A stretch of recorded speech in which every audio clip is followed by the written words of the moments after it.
আসসালামু আলাইকুম। আশা করি সকলে ভালো আছেন।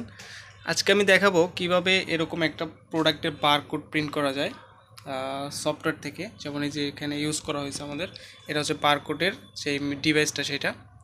তো প্রত্যেকটা কোম্পানির কিন্তু এই যে এরকম বারকোড থাকে, আপনি প্রিন্ট করতে পারবেন। সো এখান থেকে আমি দেখাবো হচ্ছে আপনাকে শর্টকাটে। তো আমরা যাবো হচ্ছে পারচেজ এন্ট্রিতে, যে কোনো একটা প্রোডাক্ট আমরা সিলেকশন করব। ধরেন হচ্ছে যে এটি সিলেকশন করলাম। তো কোয়ান্টিটি দিয়ে নিচ্ছি। তো কোয়ান্টিটি দেওয়ার পরে এখানে দেখেন একটা বারকোড অপশন চলে আসছে। এটা ডিফল্ট হিসেবে সফটওয়্যারের মধ্যে থাকে। এই সফটওয়্যারের মধ্যে এই যে বারকোডটা, এখানে একটা ক্লিক করলে এরকম একটা ইন্টারফেসের মধ্যে নিয়ে আসবে। তো এখানে হচ্ছে আপনি নাম চাইলে পরিবর্তন করতে পারেন, তারপরে চাইলে প্রাইস পরিবর্তন করতে পারেন। প্রোডাক্ট কোড তো আপনার কোডই থাকবে। দেন এখান থেকে হচ্ছে আপনি কোয়ান্টিটি দিবেন যে কয়টা আপনি জেনারেট করতে চাচ্ছেন। তো আমরা একটা দিয়ে এন্টার করলাম যে একটা জেনারেট করব। তো একটা দেওয়ার পরে এখানে দেখেন একটা প্রিন্ট অপশন আসছে।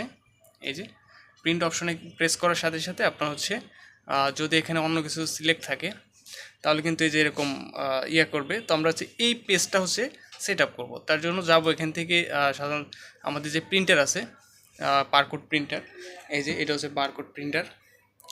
সো এখানে যাব। যাওয়ার পরে এখান থেকে সিলেক্ট করব এটাকে।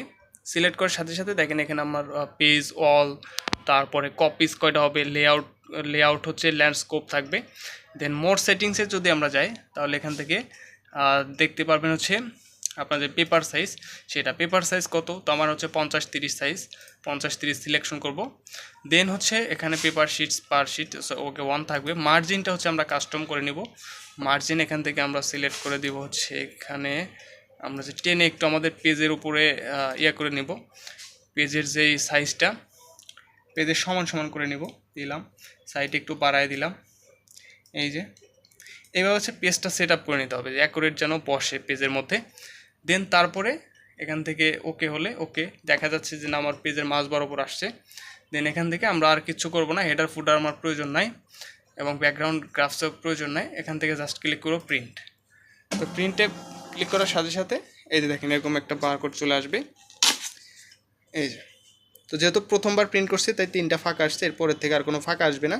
সো এই যে দেখেন এটা হচ্ছে বারকোড। এখানে আমি স্টিকারটা উঠায় আমার যে কোনো লেভেলে লাগাই দিতে পারবো এবং স্ক্যান করলে সেলস করার সময় আমরা যদি স্ক্যান করি তাহলে অটোমেটিক্যালি দেখা যাবে যে আমার সফটওয়্যারে এন্ট্রি হয়ে যাবে। তো এটা ছিল প্রসেস। এভাবে খুব সহজে আপনি আপনার প্রোডাক্টে বারকোড লাগিয়ে কিন্তু সেল জেনারেট করতে পারেন খুব দ্রুত সময়ের মধ্যে এবং অ্যাকুরেট। সো ভিডিওটা ভালো লাগলে অবশ্যই লাইক করবেন, আর চ্যানেলটা এই ধরনের ভিডিও পেতে অবশ্যই সাবস্ক্রাইব করবেন। সকলে ভালো থাকবেন। আল্লাহ হাফিজ।